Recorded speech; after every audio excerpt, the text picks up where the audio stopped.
Big Pharmaceuticals only responsible to its shareholders, and that's the bottom line. It is more profitable to treat a disease than to cure one.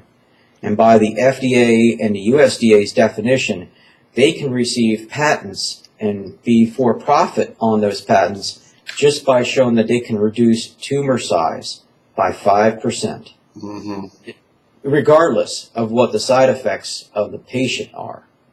And that's how they can continue to generate income. Whereas in organic compounds such as cannabis has been around for 10,000 years, you really can't patent a plant. It's just like saying I'm going to patent my tomato plants. You can't do it. Now, obviously, if this gets out that the science is catching up with the use of cannabis, cannabis oils, and therapies like this, it's going to put a big dent in big pharmaceuticals' bottom line. And it's just say, like, I don't want to mention any names. One company made $7 billion profit last year. $7 billion profit for treating people. Well, if they use that to actually cure people, well, they're not in a business to cure people. They're in a business to make money by treating people. And I've been subjugated to that for better part of 4.5, almost 5 years now, and I'm done with it. So you've done all these major conventional cancer treatments as well. So you have experience with everything. Yes, and here's the other thing is that the doctors, the old oncologists that were trained in the 60s, 70s, and 80s with old technology, old literature and textbooks and stuff like, have a mindset that slash, burn, and poison is the only way to cure cancer. Whereas I have recently met younger doctors just out of residency, and they're all for using more alternative means to treating cancer and not killing off the good cells, but just killing off the bad cells and working along those lines. And that's why I have a big fan club of doctors right now, because I'm literally telling Big Pharmaceutical, I'm not taking your stuff anymore. I declined my last surgery in June, and I'm feeling good. I'm gaining weight. I'm being more active again. And right now my masks that are still in me have not grown 1 millimeter since May. Okay, and you attribute that a lot to what do you take every morning? Is it honey oil, Organolabs honey oil? Cannabis honey oil. I just take a dab of it. I mean, if I could get up, I could get the vial here and show it to you. But I just take a dab, stick it under my tongue, let it dissolve. And a few minutes later, I start to feel the effects. I'm not so queasy.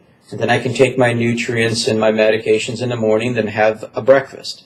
Now, literally, that has taken 4 years to get to that point where I can actually get up in the morning without vomiting, have something, take my medication, and have a meal.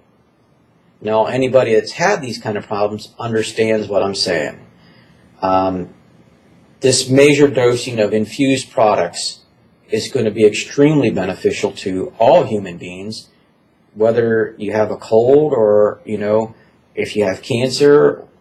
But then it may not work with some people, just like other organic compounds. But a bigger problem is a lot of people can't even try it, because the way things are with, this is why everyone might want to repeal prohibition instead of passing medical marijuana initiatives, because if you live in New Hampshire, you can't try Organolabs oils or any high-quality oils. Now, would you go as far as recommend people from other states move to Colorado so they have access to really pure, supercritical CO2 oils like that, or am I putting words in your mouth? That would be something you need to discuss with your physician that is pretty open-minded and understands it, okay? That's a decision between you and your physician. Now, I've had my discussions with physicians in multiple states, and, of course, there's the prohibitionist attitude, and there's the ones that, they can see that there's tangible results from what I'm doing. I am not using it as a carcinogen. I'm not smoking bud. And I do agree with you wholeheartedly. Like, if I wanted to live in another state, why can't I live in another state and take my medication? I'm stuck in Colorado. I'd rather be somewhere else.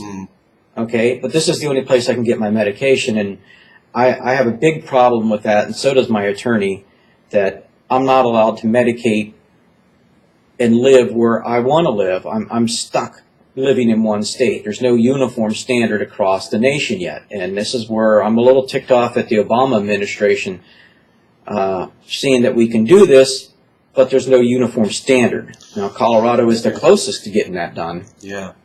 So what would you do now if you lived in another state and it would be almost impossible for you to pull up stakes if you were so far advanced in your disease? Is there anything you could recommend for people? You mentioned that some of the home-brewed extracts at least help with some relief. You didn't quite experience the reversal yet, but at least it helped some.